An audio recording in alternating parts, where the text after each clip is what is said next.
noticia la del viernes por la tarde: 85 habitantes del municipio de Tlahuelilpan, Hidalgo, cifra disponible al momento de escribir estas líneas, y más de 70 heridos tras la explosión de un ducto de combustible que estaba en plena ordeña.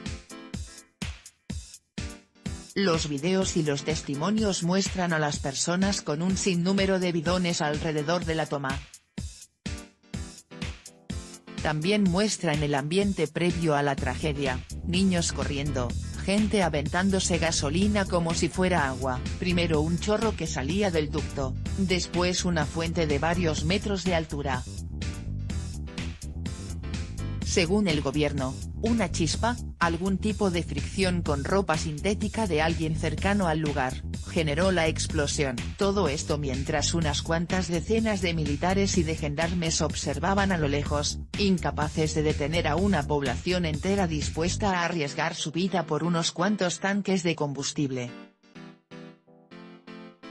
Algunos pobladores dijeron que la gente iba a la toma clandestina por falta de gasolina en los poblados cercanos, otros que el robo era cada vez más común en los últimos años. Hidalgo es de los principales estados con problemas de huachicol en el país. El resultado de esto es un horror. La primera gran tragedia de este sexenio, la que ningún gobernante quiere tener en sus manos, menos tan pronto. Una tragedia evitable por muchos frentes, y de la cual hemos de hablar hoy. En primera, por el aumento en el robo de combustible en el país, el cual discutíamos en este espacio la semana pasada.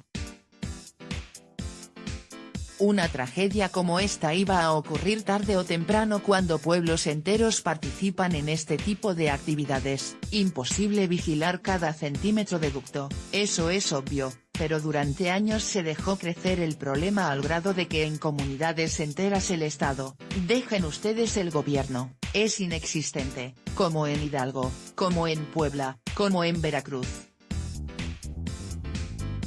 El ejemplo más claro es Palmarito, donde el cártel local de combustible controla la seguridad del pueblo, incluida toda la videovigilancia. Esto nos lleva al segundo punto: por más que hubiera militares y gendarmes avecindados, así fueran 100 y no los 25 que estaban al momento de iniciar la ordeña, controlar a la población sería imposible. No se trataba de reprimir, como constantemente dice el presidente, sino de acordonar y evitar que se acercaran. Sin embargo, esto jamás hubiera podido ocurrir, basta con recordar los múltiples linchamientos del año pasado o la retención de 3 militares en Tula, también Hidalgo hace unos días. Hay muchos lugares del país donde policía y fuerzas armadas no tienen poder alguno. Está la degradación de las instituciones que ningún peso tienen en la vida diaria de las personas, y he aquí un tercer tema a tocar, espinoso, sin duda, pero el punto al que hemos llegado en el que la ilegalidad es cotidiana. No se trata ni de condenar a quienes murieron diciendo que se lo buscaron, ni de eximir a la población con la romantización de la pobreza, de decir que porque no hay alternativas entonces las tomas clandestinas deben tolerarse. Ni una ni otra. El robo de combustible es un fenómeno que va más allá del castigo y del tema penal.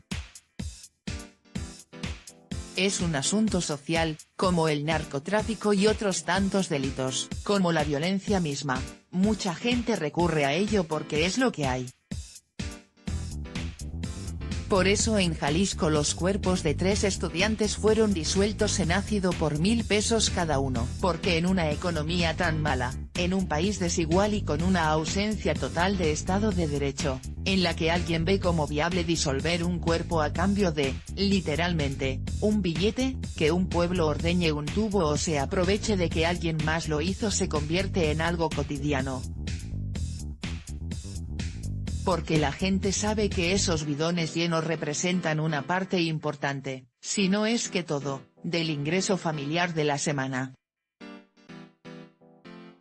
y saben que conlleva un riesgo, pero están dispuestos a tomarlo. No es descabellado pensar que en unas semanas, incluso algunos días, habitantes de Tlahuelilpan o un municipio vecino acudan a otra ordeña de combustible, y actúen como si lo sucedido el viernes hubiera sido solo un producto de nuestra imaginación. Porque también saben que lo único que los va a detener de correr ese riesgo es la muerte, porque la autoridad le es inexistente.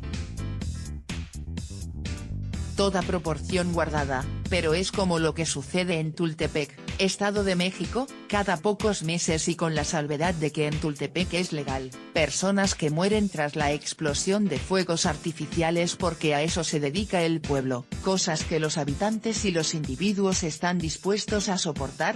El riesgo resulta aceptable para ellos porque cualquier alternativa es incomparable con esta fuente de ingreso. No obstante, eso no debe equivaler a una exoneración. Aceptar que este sea un país en el que la única opción que nos podamos plantear sea morir de hambre o morir en una explosión es rendirse, y regresar a un mundo en el que cada quien debe valerse por sí mismo a expensas de los demás. Salir de una crisis como esta será sumamente tardado, pero no eterno. Porque la estrategia para enfrentar el robo de combustible requiere mucho más que el control de ductos o el transporte de pipas que hay hoy, porque requiere por igual de un cambio económico a muy largo plazo en el que existan oportunidades que hagan del robo algo que nadie deba considerar, así como de un cambio social en el que la autoridad pueda ser respetada, un cambio que involucre a ciudadanos y a gobierno, en el que unos puedan confiar en otros y viceversa. En el gobierno para protección y en los ciudadanos para que arriesgar su vida de tal manera no les parezca algo lógico. PD, Morena, en voz de Mario Delgado, su coordinador en la Cámara de Diputados, respondió a la tragedia con la promesa de convertir el robo de combustible en delito grave, entiéndase, en delito que lleve prisión preventiva sin posibilidad de fianza. Para más de uno esto probablemente suene a buena idea, pero es una barbaridad.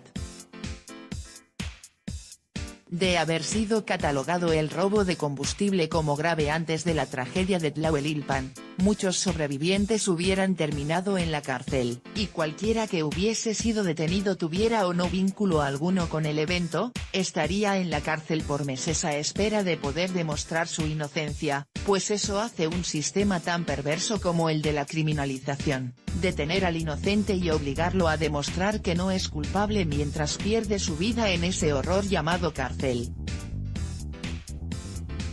La peor reacción es el castigo sin sentido como promesa inmediata de que alguna solución aportará. No lo permitamos, que algo se aprenda del infierno que se vivió el viernes 18 de enero de 2019.